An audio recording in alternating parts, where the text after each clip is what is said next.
जज साहब मुझे सिर्फ 10 मिनट दीजिए। फिर 19 साल के लड़के की ऐसी दलित की सुप्रीम कोर्ट को भी नियम बदलना पड़ा। जज भी रह गए हैरान। जी हाँ, कभी कभी हालात इतने कठिन हो जाते हैं कि इंसान या तो टूट जाता है या तो इतिहास बना देता है। मध्य प्रदेश का एक 19 साल का लड़का जिसके पास वकील करने तक के पैसे नहीं थे, जिसके पास कानून की किताब पढ़ी, सीधे सुप्रीम कोर्ट में जाकर खुद अपनी लड़ाई लड़ी और फिर जो हुआ वो हर स्टूडेंट के लिए उम्मीद की सबसे बड़ी कहानी बन गई। ये कहानी है मध्य प्रदेश का एक साधारण परिवार के बेटे अथर्व चतुर्वेदी की। एक ऐसा लड़का जिसके आंखों में बस एक ही सपना था, डॉक्टर बनने का। उसने दिन रात मेहनत की, नीट जैसे कठिन परीक्षा दी और जब रिजल्ट आया तो उसके नंबर थे 530। अगर आप नीट के बारे में अगर जानते हैं तो समझ सकते हैं कि 530 नंबर कोई मामूली नहीं होते हैं। अथर्व ने उम्मीद की थी कि उसे एमबीबीएस की सीट उसे जरूर मिलेगी, खास करके वह ईडब्ल्यूएस यानी कि आर्थिक रूप से आय वाले श्रेणी में आते थे, इसलिए उसे भरोसा था कि उसे रिजर्वेशन का फायदा मिलेगा।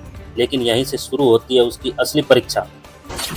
दरअसल हुआ यह कि एडमिशन के समय आया तो अथर्व के सपनों को एक बड़ा झटका लगा।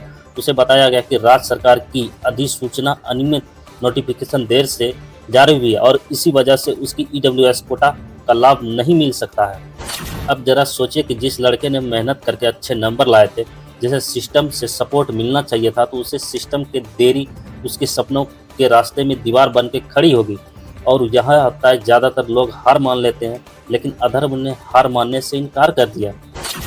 उन्होंने फैसला किया कि मैं अपने हक के लिए लड़ूंगा। ऐसे में अब असली समस्या थी कि कोर्ट में केस लड़ना और कोई आसान काम नहीं था।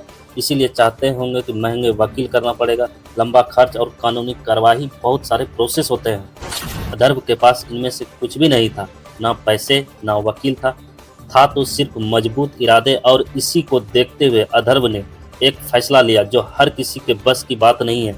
उसने कानून की किताबें उठाई, दिन रात पढ़ाई की, कानून प्रावधान समझे और धीरे धीरे वो खुद अपने केस को वकील बन गया। अथर्व ने सबसे पहले मध्य प्रदेश के हाई कोर्ट का दरवाज़ा खटखटाया। उसने अपनी बात रखी, अपने दलीलें दी। कोर्ट ने कहा समय निकल चुका है। उसी आधार पर उसकी याचिका खारिज कर दी। यह फैसला किसी भी इंसान को तोड़ सकता है, लेकिन अथर्व टूटने वालों में से नहीं था। उसने फिर से फैसला किया कि अब मैं सुप्रीम कोर्ट का दरवाज़ा खटखटाऊंगा।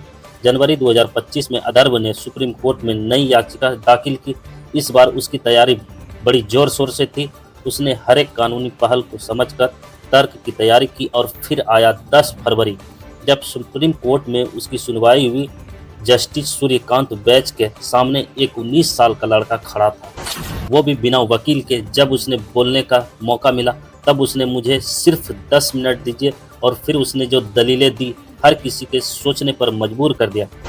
अथर्व ने कहा अगर सरकार की पॉलिसी अगर देर से आती है तो उसमें नुकसान एक मेहनती छात्र को क्यों झेलना पड़ेगा।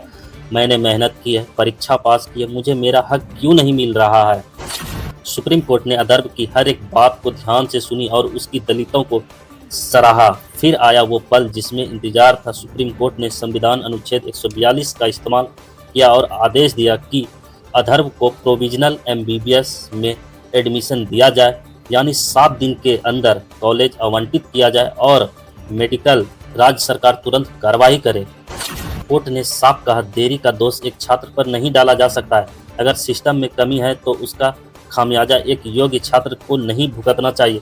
कोर्ट ने यह भी कहा है कि रिकॉर्ड साफ है कि राज्य सरकार ने समय पर प्रक्रिया पूरी नहीं की, इस वजह से अथर्व जैसे छात्र का नुकसान हुआ है। ऐसे में हमें अथर्व की कहानी सिखाता है कि मेहनत कभी बेकार नहीं जाती। अगर आप कभी मत सोचिए कि आप अकेले हैं, आपका इरादा मजबूत है तो आप खुद अपने ताकत बन सकते हैं। तो आपको यह वीडियो अच्छी लगी तो प्लीज़ वीडियो को शेयर करें।